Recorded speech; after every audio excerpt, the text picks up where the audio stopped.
Ain't nobody got time. Ain't nobody Get up got and shower. time for that. Anyways, I got everything for you guys all set up and Sweet. yeah, you ready? I am so ready. Let's do this. Hello, everybody, and welcome to Breaking Geek Radio, the podcast, the flagship international podcast for the Genreverse Podcast Network and LRMOnline.com.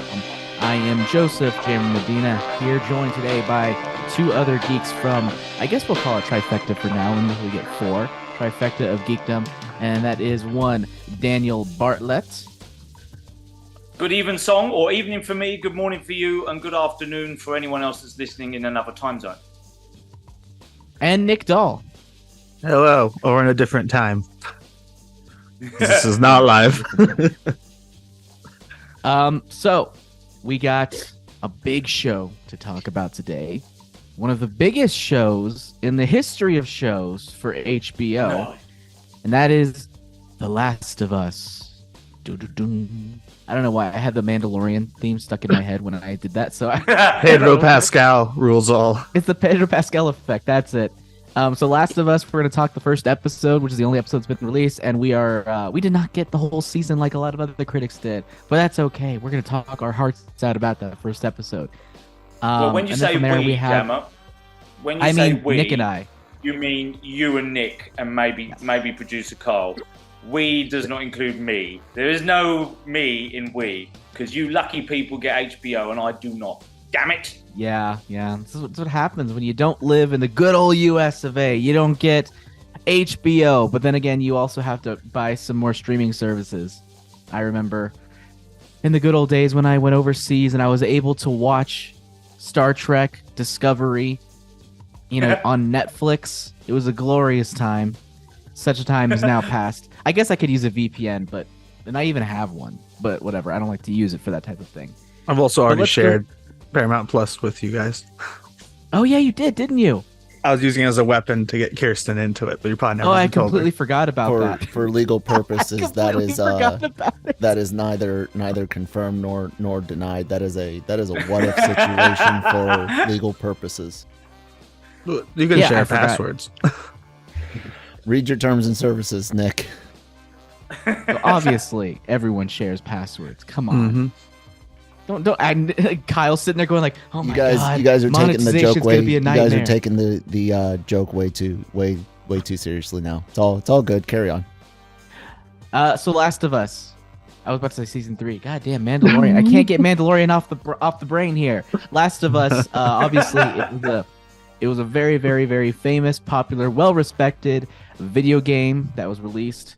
I think it was the PS3 actually back in the day. Had a remaster recently, and of course a sequel, which was a little bit more controversial for various reasons. But regardless, few people really contested that The Last of Us was kind of an amazing story and really showed how cinematic video games can be. To the point where I thought, what's the point?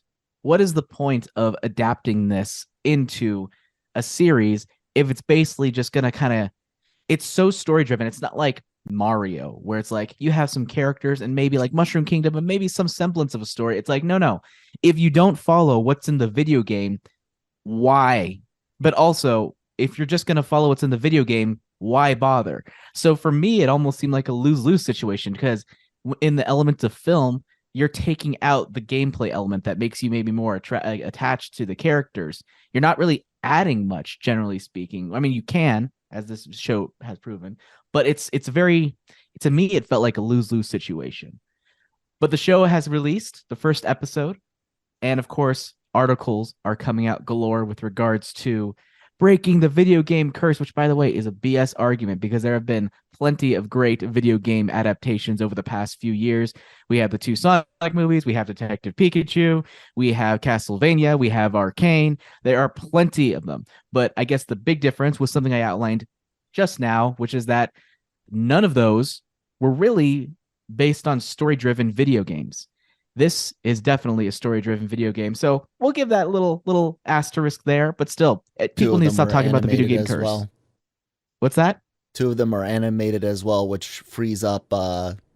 certain issues with video game adaptations with aesthetic and graphics, effects, and things like that.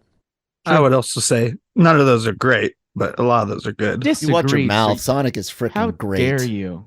Detective Pikachu is a joy. Arcane? Get the fuck out of here. The ones I've seen. Oh, no, they were great. Detective Pikachu is very good. Castlevania is very good. A few others. Anyways, but my point is, I think the video game curse is a term that needs to die. It needs to go away because there are lots of great things out there if you're into video games. But this definitely adds to the pile. And I could see as being argued as potentially, I mean, I'm not speaking for myself here. I'm speaking based on everything that I've been reading, and that has to do with the general reception by critics and audiences for The Last of Us, which stars Pedro Pascal. And actually, I'm realizing now, I'm like, oh shit, I don't remember if Bella Ramsey is her name or her character name from Game of Thrones. Do you guys remember? That's the actress's name. That's the actress's name? Okay, what's her name in Game of Thrones again? I don't know. I don't care for that crap. You know, there are other people than just you in this chat, Kyle. It could be really? Someone else could know. No, I don't care about that crap either. Okay. Anyway, as of this recording, the show is sitting at a 99% on Rotten Tomatoes with 126 critics, 96% audience score with over 4,000 user ratings. Clearly, it is a big hit. And I'm just going to start out. I think it's a solid show so far. And to be honest, they kind of have a couple things going against them for me as an audience member. One, I don't like post-apocalyptic series or zombie movies / shows. Because I feel like, for example, The Walking Dead, no, not for me. Because it feels like it is, we're just going to keep surviving until we die. That's it. There's nothing more to it. We're just going to survive, and then one day we're not going to survive, and then it'll just keep going. It just seems there's no hope. I hate depressing zombie shit. And this is basically that. And I'm still I never played the video game all the way through. I only watched my roommates play it. It was great, but it was still a thing where I'm like, I don't know if I want to watch it. I don't know if I want to watch, tragedy porn on repeat or zombie stuff happen on repeat. It just wasn't, it had things going against it for me. Anyway, I am just going to throw it out there. I give this, against all that, I give this first episode an A-. I'll talk more about what I did and didn't like in the next section. But Nick, what would you say your thoughts were? I know I say this too often. Oh, is this another A+? This is a genuine. God damn it, Nick. Almost everyone should give it an A+ one. I keep seeing people write this, and I agree, where they're like, they haven't shot anything zombie related this well, and since before The Walking Dead, because nowadays The Walking Dead's kind of the punching bag, where it's like, yeah, started off good, but it's really been kind of like you said, we're just trying to survive. Whereas this, I haven't even played the video game, but this has an actual path to getting past the zombie apocalypse potentially. But yeah, I would give it an A+. No, lower your gain, Nick, by the way. I can see you give it an A+. I don't know if this has a path to pass the zombie apocalypse. I didn't play the game. From what I know, The Last of Us Part 2, they're still in the zombie apocalypse.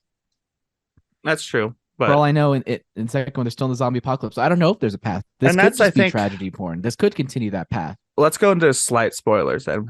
It's not really a lot to spoil in a first episode. Okay, well let's go ahead and so you gave it A+, I gave it an A-. I have more stuff to say, but yeah, let's dig right into spoilers for The Last of Us. He didn't see it. That's right. Episode 1. Ignore me.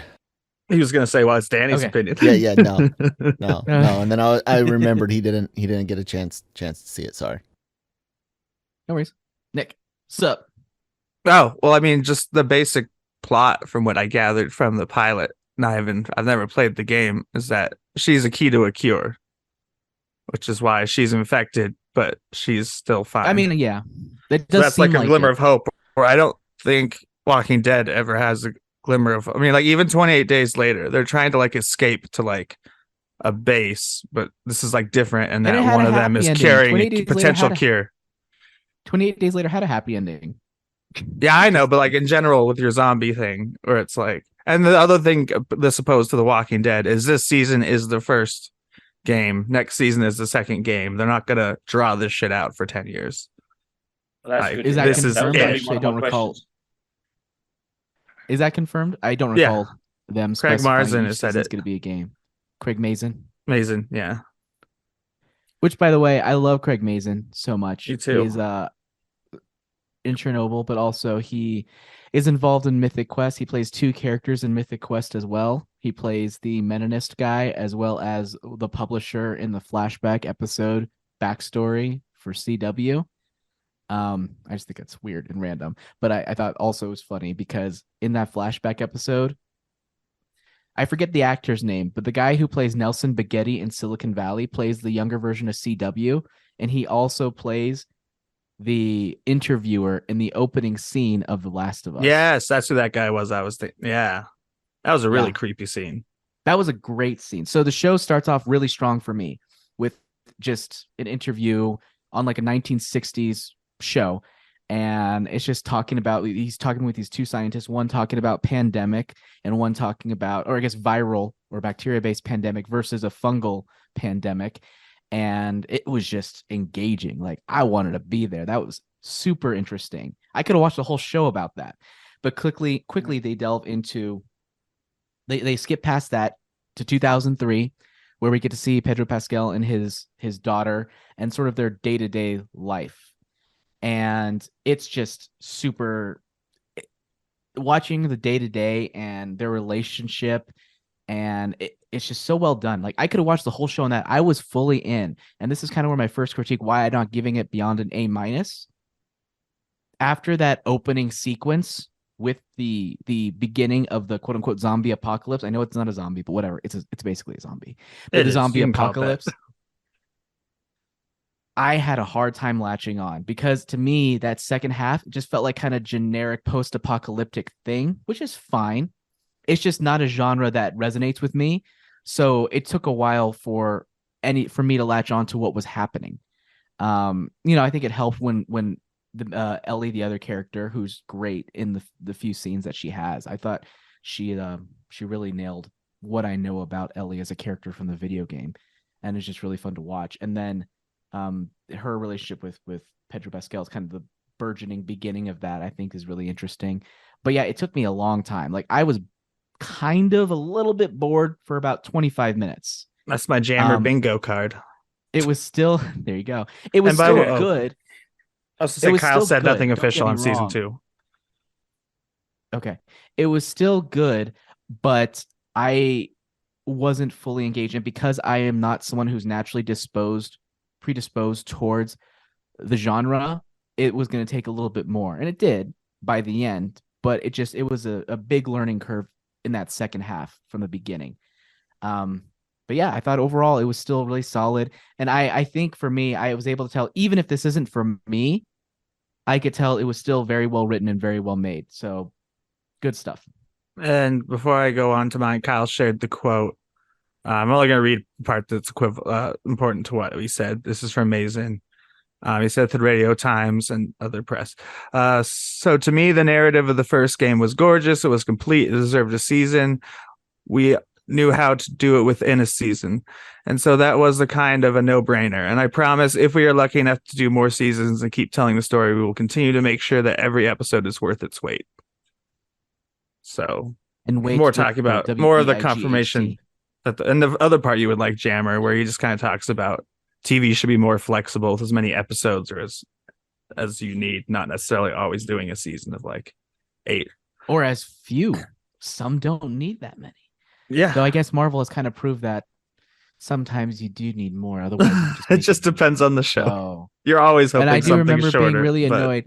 Speaking of Castlevania, I remember that first season. I was like, that was like an hour and a half, or I think it was 2 hours or something. I was like, that could have just been a movie. There was no point to divide that up into episodes. So I guess you're full of shit, Craig. I disagree. TV needs to be very stiff and put into boxes. I'm obviously kidding. But what did you think overall, Nick? Do you agree with me at all with regards to the steep learning curve in the second half of the episode? Because it was an hour and a half long episode. Yeah. That could have been 2 episodes. No, I was disappointed it wasn't longer. I could have watched that stuff all night. It was, I don't know. It was really, I don't know. It's great. I definitely the best parts of the first half. No, you're laughing at I'm not laughing at Nick. I'm laughing at Kyle's heavy reaction to that. Kyle, can you explain your reaction? You didn't roll your eyes. You rolled your body at that reaction. Just the idea of it being longer, because I think overall this is pretty solid. I'm similar to Jammer in that it takes something extra for zombies post-apocalyptic to get me, but not because I'm bored of it, but because I love it so much. I've consumed so much that I need something extra. Otherwise it's just okay. Sure. I love blood and guts, so I can watch something bloody, but this has a little bit extra. I'm not sure how much, but it had enough that I was kind of interested. I think actually I liked it more than Christine, which when it comes to especially live action dramas is really rare. That's like her bread and butter. I'm a comedy guy more when it comes to live action stuff or action, not drama as much. But I think that you probably could have cut about 10 minutes out of this and made it a little bit snappier, or like Jammer suggested, maybe make it 2 different episodes with some minor edits in each one. But I find myself really frustrated on how many shows and movies these days are creating filler time with shots that are just, and I'm not talking like never have an establishing shot, but it's 5 seconds too long. You know what I'm saying? It's 3 seconds here, 10 seconds there, a lingering shot or one extra back and forth between like Black Widow and Kate Bishop in Hawkeye, the new Black Widow and Kate Bishop in Hawkeye. The whole mac and cheese thing went on for just like one exchange too many. And it's things like that that really draw out runtimes unnecessarily, and it is really getting grating on me. So that's why I kind of was like, oh God, you wanted longer? What else were they going to do? Stare at him staring at something for another 20 seconds? In Nick's defense, he doesn't want to expand it within. He wants just to keep watching it. So in his defense, there's that. But I get you come from a Robert Rodriguez school of editing there for sure, in terms of like finding those moments and just snipping them out from each scene. And there's times for it. I mean, there are times to breathe in the scenery. You think of films like, yeah, literally breathe in the scenery. Okay, that was a Glass Onion reference. Sorry. What was that? That was a Glass Onion reference. I used a word that doesn't exist. So you think of movies like Lawrence of Arabia is one that's always brought up for having those like cinematic scene setups where you just get to appreciate it for a moment. Some of the shots in Gettysburg are amazing, taken there at the battlefield in Pennsylvania. But it's becoming pervasive through everything, and not every genre, nor even every movie in a genre that does lend itself to some of that needs it. And sometimes it feels like they're padding out runtime. You're sounding like me, Kyle. I love it. We don't agree on very much, but you're sounding like me. Is this how sexy I sound all the time? Yeah, you're janiting it. No, but Nick, yeah, go ahead. You were talking. You mentioned some stuff before. Well, go ahead. I just want to build off kind of what Kyle and you were saying, but I think it's I didn't even notice that in the show, just if there were too long of establishing shots or something. But I really like something I really love is Breaking Bad does the best, where it's like, okay, we're watching a cricket for like 30 seconds, and it just adds everything to the scene. Done well, I think that's a superior. It depends on the genre, but done well, that's a superior way to do an adult program. If there's a point to it, sure. But if there isn't, then don't. It's called art, dude. I'll give you a prime example of one that I liked recently, and I'm going to talk anime. There's about a 2-minute scene in Chainsaw Man where one of the characters, Aki, just goes through his morning routine.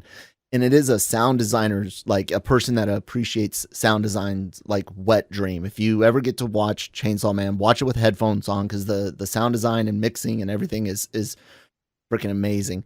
And it's actually anime only. It doesn't exist in the manga even. It was used very purposefully to establish this connection between the audience and the character, and it allowed both the artists and the sound team to really show off what you can do with this medium.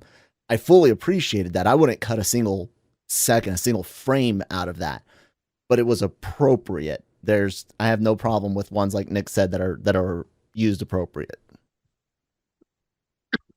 So anyway, I think part of the reason I probably also based on what Kyle said about seeing all the zombie stuff and make it harder to impress him because of that is that I've been avoiding zombie stuff for like the last 10 years because I've been sick of it until this. Like I've been like, Zombieland, that was one of the last zombie projects I watched intentionally because I was just like, no more, like we're down to meta zombies, like screw it.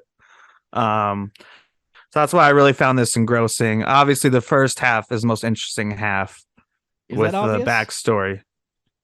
Like I agree. But is that obvious? You said it already. I meant in that way. Agreeing with Jammer, Okay. The first half's the most interesting half because that's the emotional half, and the second half is more introducing you to the world. But I do feel it had to be one episode, not two, because I would have felt very wanting if they had ended after the tragedy and not at least started showing us the new world before. Well, they could have started what comes and next. then cut off when we first see him. Well, I would have wanted to meet Ellie too in the first episode. That's fair. Her being, from what I understand, a more important or the bigger protagonist in, I don't know, the games. I don't know. I know very little about the games, which I think also help. Some people who have played the games have a different opinion of those who haven't, because this is one of the, I've been reading, at least from people who played the games and post memes and stuff, this is the closest one-to-one adaptation down to the exact framing of a shot that matches the exact framing of a cutscene, including the color of the shirt, the color of the brick behind him, exactly where he's standing against the brick. I've seen a lot of people posting comparison pictures like that. So yeah, I loved it. I'm excited for first excellent show of the year. Kaleidoscope was fun, but this is the first excellent so far. So like you said, the reviewers gave it like 98 or something, and they've actually seen all of it. 99% of critics gave it a positive review. I don't know which ones saw the whole thing, but I do know some critics, some major ones, were given the entire season. So I don't know if the reviews. I don't know if the reviews whose reviews are based on entire seasons versus on one episode. Fair enough, yeah. Because I've seen a lot of people tweeting who have seen it all, and I'm like, you sons of guns. I think that first half was just so good. That the character, the girl they got to play the daughter was very good because she essentially is the main character of that first half, and she carries it very well. And I like the dynamic between her and Pedro Pascal. Like that whole setup was just really good, and I was just like, oh yeah, she's definitely gonna die. Like she's not going very far. Like she's dead. Spoiler. And they carry the sense of dread very well, and not like in some of the movies they're like explain what happened on the news, or you see the perspective of someone who knows more about what's going on. And this one, it's just like, this is what the perspective is from her point of view. She has no idea what's happening or why it's happening. Kind of got Dawn of the Dead vibes from 2006. What year was that? Less extreme and intense, but definitely, I think probably slower burn, but has more emotional weight, even if there's less kinetic sort of energy from it for most of it. But yeah, highly recommended. We'll see if I continue watching. Like I will continue watching the show, but I am still curious. I'm like, is it just going to be, we're just going to keep surviving until we die? I don't know if that's for me. That's just not the type of shows I normally watch. I don't think those are fun to watch. I just don't like depressingness on an episodely basis. It's just not for me. So yeah, we'll see how it goes. Like I liked it. I think it's deserving of all of the praise so far. I wish it the best. Good job, HBO. Good job, Craig Mazin. You're doing the world proud, apparently, and fans seem to love it. It is the second biggest weekend for HBO in the last 10 years. Yep. Or you said that at the beginning, not behind House of Dragon. Yeah. And that was, an established premiere, I guess you call it. Both are established franchise, but one is established TV franchise, and this one is like brand new. but obviously based on two very successful video games. And it's always weird to me how the video game industry is literally bigger than the film industry, and yet we always act like film is just like the definitive definition of what is, popular in mainstream pop culture. It's just bizarre to me. I think video games are only bigger money wise because Well, it yeah, costs $50 to buy a 60 nowadays, 60, I think soon $70 to buy probably. No, I think they've said they're gonna do their Yeah. their A titles are gonna be $70 on Xbox and PlayStation. But whereas like I can go buy the movie or rent the movie for like $20. Right. I mean, For actually, HBO Max, I'm not spending an extra dime.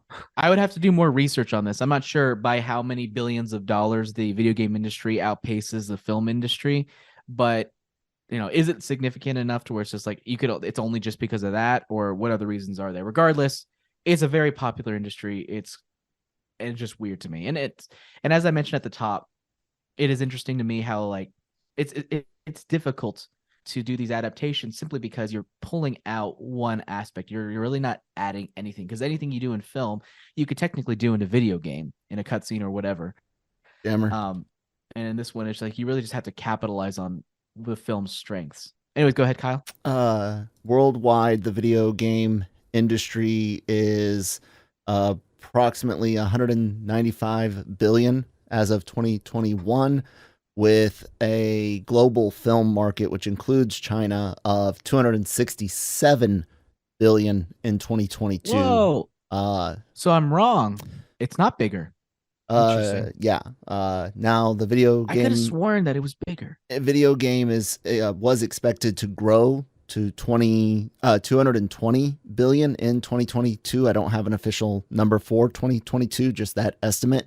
But again, from the Business Research Group, the 2022 global market was over 267 billion. Yep. And expected to potentially grow to almost 300 billion by this year. But that again includes China. And if you watch if you look at like foreign box office numbers, it's ridiculous over there sometimes for their movie. They'll have the biggest movie in the world for all year, and it's only released in China. So interesting stuff these days. Any last words about The Last of Us Episode 1 before we move on? No, I agree. Watch it. All right. Well, this is kind of a good transition, talking about numbers and box office, because our first story of the day has to do with the continued success of Avatar 2, The Way of Water. Nick, you can't give a thumbs down. You haven't seen the movie. That's how I feel about the franchise. You can't say I don't like the franchise just because you don't like, well, I guess you can say that. You don't like the first movie. Good for you. But this was a franchise that, for north of a decade, ever since maybe about a decade, ever since it was pushed back from, I think, originally like 2014 or something, they're like, the window is passed. No one's going to care about this thing.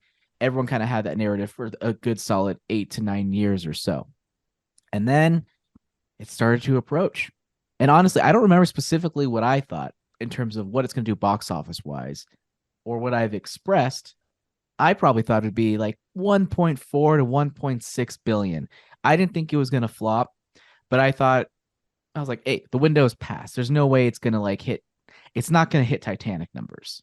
That's what I was thinking. And the narrative around it pretty extensively was pretty negative. As recently as a couple months ago, you had some fanboy reporting out there. And this is in addition to actual reporting, but the fanboy perspective is everyone kind of talking about like, hey, this is going to be a flop. There was one article that talked about the film may only gross $150 to $175 million domestically. And we'll talk about where the numbers are in a few seconds, but a lot of projections were in that realm. I know recently Kyle and Manny were talking box office numbers prior to the release, and Manny was on point with the opening. He guessed $130 million domestically. The movie made $134 million domestically, And I remember the narrative at that point was not the box office, the stock market for Disney went down following that weekend because it didn't do as well as they had hoped it would do, what they thought it would do. But per usual, no one is taking into account the James Cameron effect. And that, Kyle rolls his eyes. God, you need to get that checked out, dude. That's like a chronic problem. James seems Cameron to only effect, happen when I'm around you guys. I don't get it. But Kyle made a funny statement, not a funny, but it's a telling statement. He says, no one we know personally was dying to see this, nor any that have given it much more than a B range grades. Where and who are these fans? So I have a couple responses to that. Well, A, the James Cameron effect is basically bringing people into theaters who don't normally see movies. And these people don't talk about it online. And these people you said who didn't want to see it or were dying to see it, did they see it, Kyle?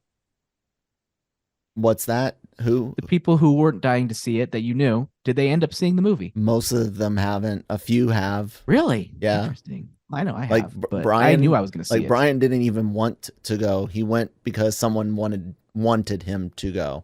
Well, there you And go. he valued, there you go. He valued the relationship. Who is that someone? Then I'm not going to out his private business. Well, it's not like a no, I'm not romantic gonna, someone, but my point is that was it someone who's normally like all about movies, or was it like just a normal being? no, it's someone that's a movie person. Like that's their thing. Why are you dismantling my theory? Look, and this whole idea of the James Cameron effect of bringing people to movie theaters that wouldn't normally go see it. Let's look at his filmography. We have Avatar: The Way of Water 2022, and then Avatar 2009. Before that, we have Titanic, romance film. Romance films were huge in the 1990s. True Lies in 1994, action film with Arnold Schwarzenegger. On the follow-up from his 1991 Terminator 2, which came after the super big, again, 1989, The Abyss sci-fi movie. What was really big in the 70s and 80s? Oh, yes, sci-fi, because back 3 years before that, we had 1986's Aliens. This idea of the James Cameron effect goes back one freaking movie, Avatar. Movies. Everyone thought Titanic was going to flop. It was a romance film. Everyone thought Titanic was going to flop. It's a 3-hour romance film in a genre that excels at freaking 90-minute quick in and outs. I was 11 years old at the time, so I don't remember reading the news stuff. And you must have been, 8 then? So I don't know how much news stuff you were I went to film reading school. from there, I read about this shit. Okay, then. Good. He's got two. My point two is, films. I went back and looked at this stuff because I'm a fucking nerd. And remember, I know reading back like older articles about how like, oh my God, the budget for this is ballooning. It's never going to be able to make back its box office. It's going to be a huge disaster. No one has faith in it. Bada, bada, bada, bada. And then obviously it became the highest grossing movie at the time. Avatar, when that came out, that movie, they're like, oh, it's going to be the most expensive thing ever. It's not going to make its money back. It's going to have to make ridiculous box office. It comes out, makes $74-ish million in its opening weekend. And everyone's like, that's it. It needed to make like $100+ million in order to be financially viable, but it kept on going. It kept on going, and it went on for fucking ever, going on to make $2.7 billion at the time, and another extra $200 million on re-releases to now continually still be the top film grossing at this point. And now we hit the Avatar: The Way of Water, which is a movie that has really kept that James Cameron effect alive. I'm gonna keep saying it just to piss you off. James Cameron effect alive, and that's because it continues that relatively good trend. Following its opening weekend, it dropped 52%. Then it went up a little bit. Then it went down 32%. Went down 28%. And so it's doing pretty solid business continually. It is currently, as of this recording, at $1.93 billion worldwide. I think it's definitely going to crack $2 billion. I think it stands a good chance of beating Titanic, which is, I believe it's $3.1 billion. That would put it at number 3, right? Hang on a second. So actually, 2.194. No, I would put it. Yeah, I would put it at number 4. Okay, but $2.4 billion. No, number 3. Sorry. Oh my God, Nick! I'm trying to. You're I can't math when you're talking. $2.2 billion. There you go. I don't know if it'd be number 4 though. Essentially is what needed to get to. Because I think it was in the top 3 still Avatar, Endgame, Titanic. For global, yes. Yeah. Yeah. And Jammer, now this is one thing I will say, because if you remember, my whole point was people counting out the Cameron effect. This would solidify the idea of him being able to do what you're saying. But everyone looking at all of the recent film trends of how heavily front-loaded films are, the average tickets sold in the theatrical market versus from a few years ago versus today, because ticket sales are down. Even though raw numbers are up because of inflation and ticket prices going up, the number of tickets being sold is way down. As a matter of fact, 2019, which we all know had Endgame, had 1.2 billion tickets sold. 2009 had 200 million more than that, at 1.4 billion. 2007, 1.42. 2004, 1.5. 2003, 1.5. And then, of course, you have the pandemic stuff. 2022, 813 million tickets sold. I'm not defending everyone on it, but even all of the top industry number crunchers, not even fan sites, did not see this coming, based on more than just personal feelings, or who and what they don't know. But the James Cameron effect wouldn't have been a thing in anyone's mind, because again, the last movie was 2009. Disagreed.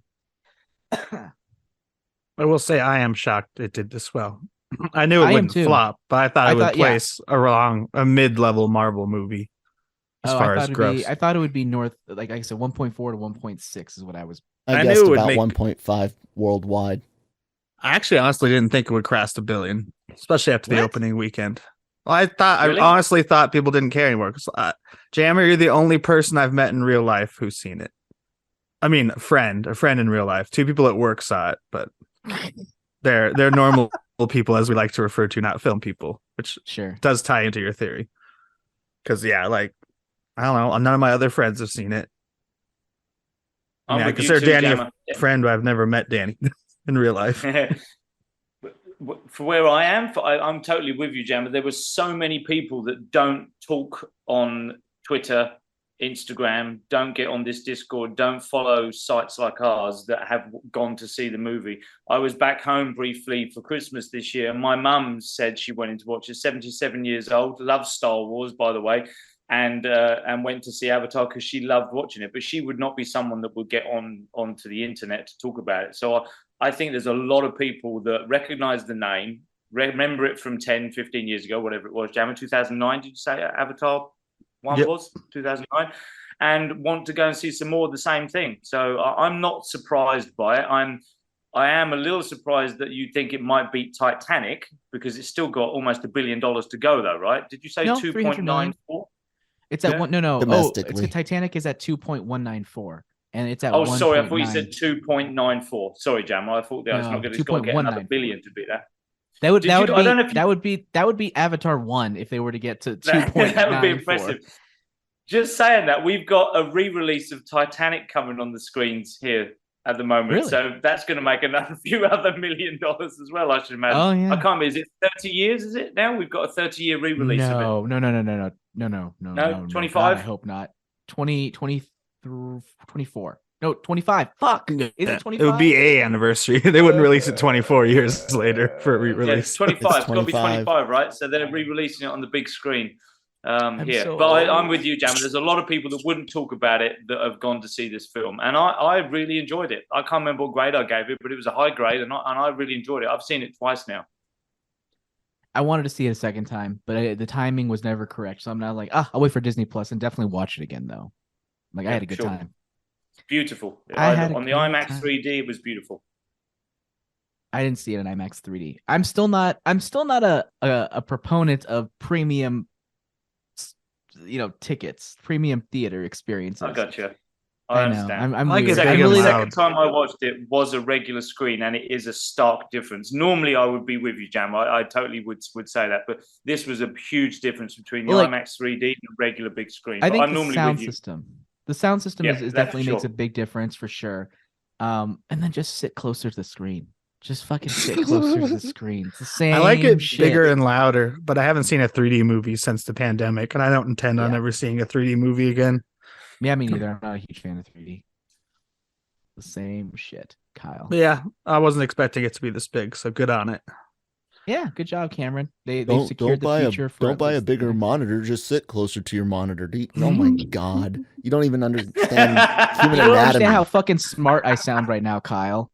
I'm like beyond your kin. You need lenses and things to make that work. Jammers saving money tricks. Or yeah, it'd be a clever way to say that. But Jammer's the save money. type. Jammer's the Just type of person that bought the giant magnifying glass to increase the size of his like tablet screen when those were a thing. No, but I was the type of person who got that from my original Game Boy back in the 90s. you could just held it closer to your face. That's a good point. I should have done that. That was stupid. All right, cool. Let's move on to the other couple stories we have going on, which are both trailers. I put one in here for you specifically, Nick Dahl, because I know how much of a fan of the Scream franchise you are. Personally, I'm not a huge fan. I think I haven't watched it since Scream 3. I think whenever that came out, I watched that one. I didn't watch the show. I didn't watch the other ones that came out either. So I'm not a huge fan, but I did like the original back in the day, and I'm always a fan of seeing revivals really bring back the spirit of the original and kind of exist beyond its means in a good way. And so when this one came out, I was like, all right, I'll give it a watch. Let's see. I'm not really excited for it because I didn't see the 5th one or the 4th one, but whatever.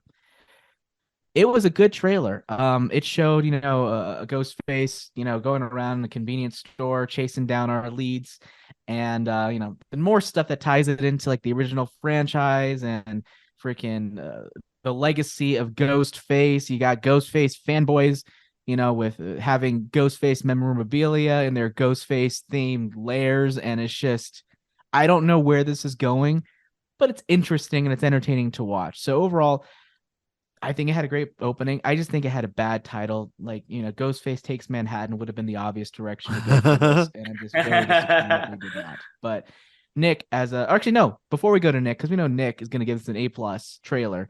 Danny, what did you think of this trailer for Scream 6?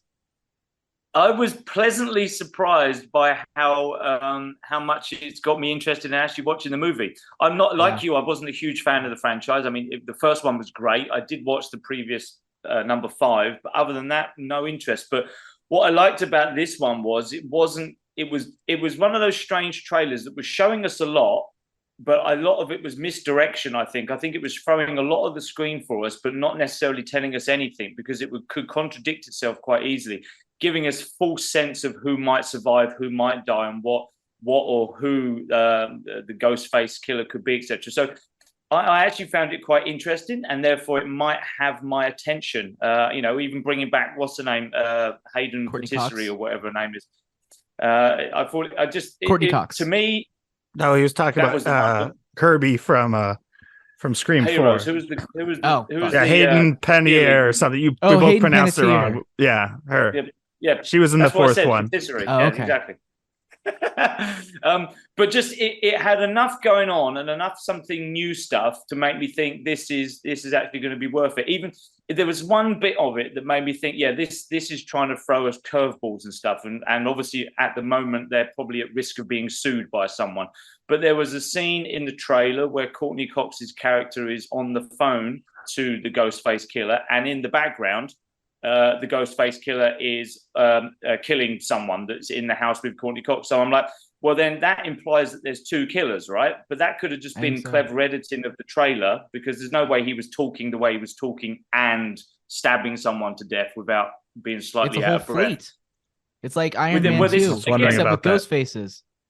This is what they're trying to do. I don't think, and they even hinted at the fact that it might be a supernatural thing. I don't think they can go that route, but there's nothing to say that the screen world is not supernatural just because we haven't seen it before. But anyway, all ifs, buts, wants, maybes, clues make me interested in it. So I was pleasantly surprised that I'm interested in watching this film.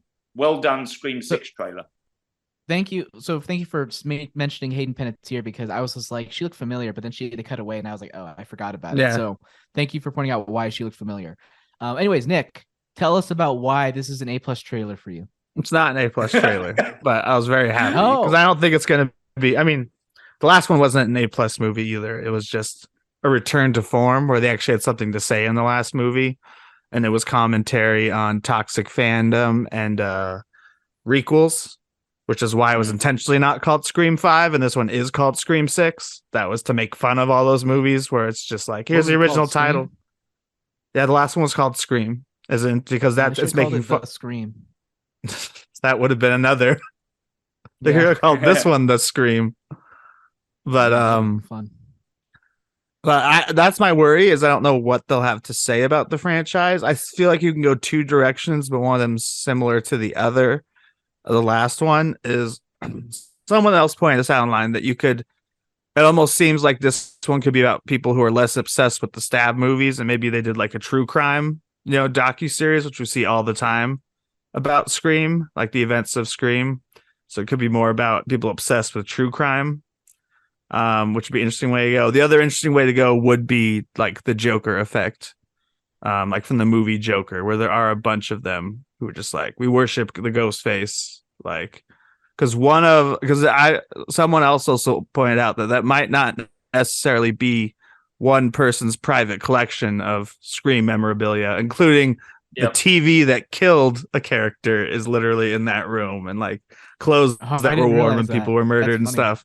It could actually be an official museum that was put together that is causing more of an obsession. And I do think the idea of Ghostface Takes Manhattan is an intentional way to skewer other horror movies that have just been like, and now it's set in New York City, or even like Muppets Take like we're doing that franchise thing intentionally to be like, hey, look how, and they'll comment on it in some way. But we need Scream in space then.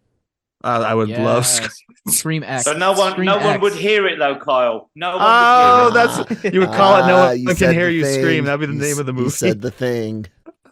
But yeah, it's a good trailer. I was not disappointed. I'm just still, every time there's a Scream movie, you're worried that they have nothing to because the good Scream movies, they always have something to say as far as like skewering sequels or horror movies or requels in the last one. So right, but I do like the new setting.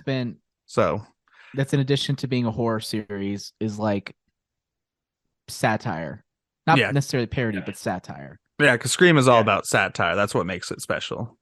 It's scary too, like a masterclass of you ratcheting up the tension where you think the kill could happen at any moment, and it might happen 10 minutes later. But I always remember last year, was it last year, when Nick made all of us watch Scream and then wasn't on that episode? 2 years. 2 years ago. I remember that. I remember revisiting Scream and being like, I forgot how freaking horrifying that intro is. Mm-hmm. With like, they hang her up by her entrails. Jesus Christ, that's insane. Yeah. It's crazy. A lot of horrific things. The last time I saw it before that was probably a solid 10 plus years prior. So yeah, it was very surprising. Just like, it's satire, but it's like it still takes its killing very seriously. And they're doing the Avengers Endgame thing where it's like, well, I remember hating it, but now I have to go back and watch Scream 4 because I don't remember shit about Kirby, his character. So I feel like it's very intentional to be like, yeah, exactly. That's exactly. Yeah, it's like, well, I guess Scream 4 was important now again, or at least remembering anything about her. But because that was their first attempt to like reboot it, and no one saw it. Well, let's move on then to the next trailer, which is very more fanboy friendly in terms of Star Wars, it being Star Wars, and that is The Mandalorian Season 3. Of course, more Pedro. We see Baby Grogu and the Mandalorian continue on their journey, this time to Mandalore, and to, I guess, do stuff with more Mandalorians. I'm not really sure, but if you're digging the tone of The Mandalorian, this trailer has it in spades, along with the lovely theme song. Personally, I think I'm waiting for I don't know. It looks like more of the same. I don't really know where it's going because the first 2 seasons were very much about, I guess, reuniting Quests. Grogu with his kind, his quest, and where do they go next? Obviously, there's something. It's going to be more focused on the Mandalorian himself and his own personal journey. How that ties into the other Mandalorians, we'll have to wait and see. Or maybe I just forgot. But one question I have is, I wonder how confused people who didn't see the Book of Boba Fett are over I love that. There's the fact that there's a Grogu good and meme Mandalorian about are that. back together. Where they're like, Is there? What does it say? Oh, it's just the idea of like, what the hell? Like, I won't say the other word on the air. But it's like, what did how is Grogu back? Yeah. That's why you apparently have to Danny, watch all Star Danny, what Wars. did you It's like think? Marvel. I What did loved you it. think of this trailer, Dan? It got me in the jellies. I'm super stoked. I think the last time I was on, I think I made it quite clear that I'm stoked about Star Wars stuff this year and not so stoked about Marvel. And this trailer just got me. I felt all, and obviously Star Wars means different things to different people, but for me I felt all giddy with the Star Wars stuff. You know, there was things I recognized and new things that I like and characters that I remember, and I just felt excited by it, and I just don't have that feeling with any Marvel stuff. So I'm super happy that this felt like Star Wars to me. The only gripe I have, and it's minor, is that he said this is the way. He said it the second time towards the end of the trailer. I don't think he needed to say that. When Grogu uses his force power to push that creature away, I don't think he needed anything said over that. That's my only gripe. But we know this is the way. That was the nice statement. But listen, if that's me griping about this trailer, that they use that line once too many times, shit. I thought it was great. I feel Star Warsy in my jellies, and I can't wait till March the 1st. I thought it was great. There was even lightsabers in there. Awesome. Give it to me. Give me the stuff I like. Looks like another flashback to the younglings. Yeah, more flashbacks to the no problem the with that. Republic. So What do you think, Nick? I really enjoyed it because I never know I'm excited for a Star Wars show until it gets close. But as Mandalorian's obviously one that I trust at this point, even though you've kind of said it is kind of more the same each time. It also didn't really stretch its legs much farther past the films where it's like, hey, look, you remember this suit? You remember this alien? This one we have a salacious crumb species in a tree. Like, you know, it's but That's my biggest gripe with this. I really am interested going into the new plots, which I assume in Boba Fett, he's told he has to go to the certain waters of Mandalore in order to be accepted back into his tribe, because he stupidly admits when he could have lied that he removed his helmet to the armorer. So that's his quest. Is he's like, he won't be a true Mandalorian. Lie. You can't lie, man. Then you're going to Mandalore. Lying hell. is the way. But and then also there's the big. I'm also sure we'll see more. We see the guy in the cloning outfit that we've seen since season 1 on Coruscant, which is also interesting. That's a location we haven't seen in live action. The guy in the what does that mean? The guy in the cloning outfit. What does that mean? The guy from the first season. Yeah. So I didn't hear what you said, Kyle. Scientist, the doctor scientist that was working with the bad guy in season 1. He was the one that was like, you know, who walked away. The one that originally hired Mandalorian to find the thing. Yeah, he was working with that guy, and then he was in season 2. Or at least we saw a hologram of him in season 2 working on some project. I'm annoyed because I don't want to revisit the seasons because it's like, but I feel like I should because I clearly don't remember enough. And I think obviously we'll get more Moff Gideon somewhere, or not obviously, but hopefully. I can't imagine they would leave any Giancarlo Esposito off the table, but and I also like the other plot is likely to be kind of the clash between two different groups of Mandalorians, as far as Bo-Katan. That's her name, right? Bo-Katan. I don't know what mine was from. She obviously wants the Darksaber and has to earn it in combat in order to reach the role she wants, which is head of Mandalore. So did Mandalorian blow up, or am I just thinking of? No, it was thinking raised, of but it wasn't blown up. The planet still exists. I mean, you see it in the trailer. I think I'm confusing it with Planet Vegeta from Dragon Ball Z.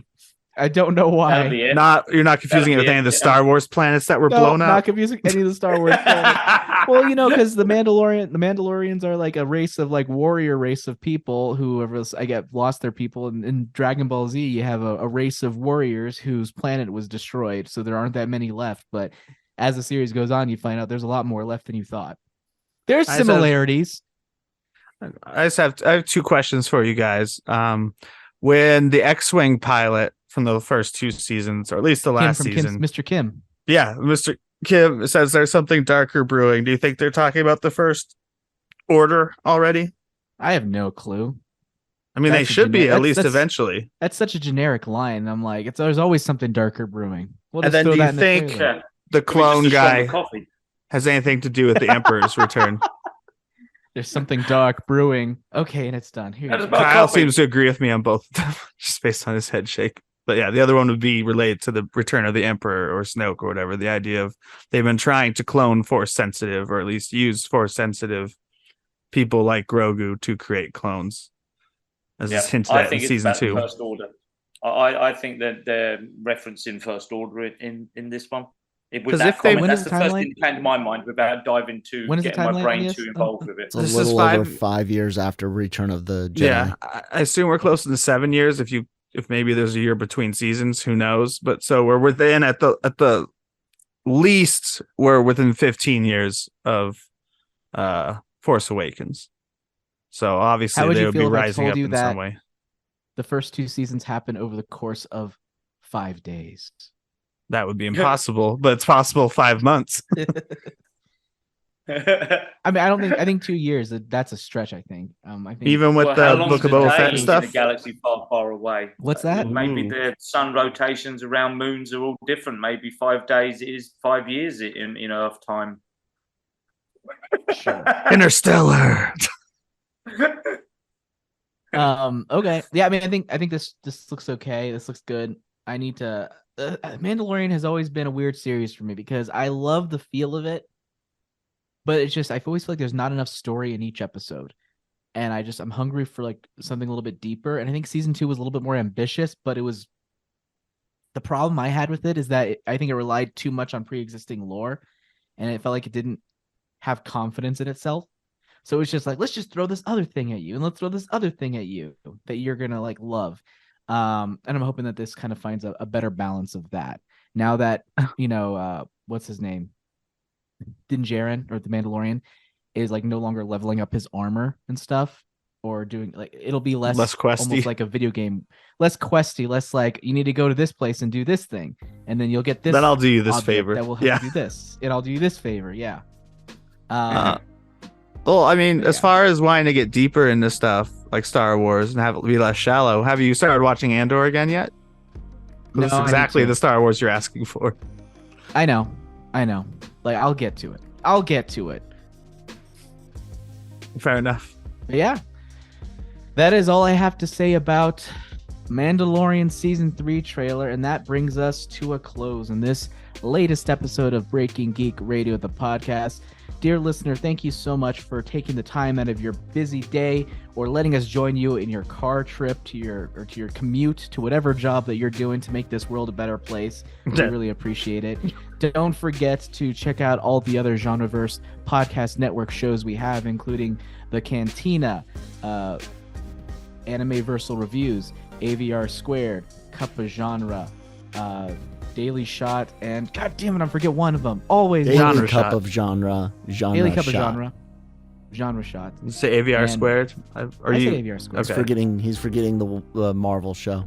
Marvel Multiverse Mayhem, which is currently on hiatus until you have something Marvel-esque. Ant-Man grows closer. We're less than a month away. Are you going to do anything building up to it? Are you going to watch any other Ant-Mans leading up to it? Probably not. Kyle's already shaking his head. I'm kind of agreeing with him already. There is no need. That will not feed the algorithm. Okay. We are all slaves to the algorithm. Nick, where can people find you? I'm at Geeky Nick Doll on Twitter. Danny, where can people find you? I'll be in the living room rebuilding my Lego Infinity Gauntlet that got broken in a recent move. I know, mine got broken when I moved too. Anyway. I hate rebuilding Lego. I love building Lego. Rebuilding has become my new worst nightmare nemesis. Insert swear words. I hate rebuilding Lego. It's funny when you say Lego and not Legos, you sound like Tarzan. No, but he's right. Rebuilding Lego. I know it's correct. I know it's correct. I know it's correct. It just I sounds say Lego wrong. now too because of Lego Masters. That's got me into saying Lego. It sounds stupid. It's Lego.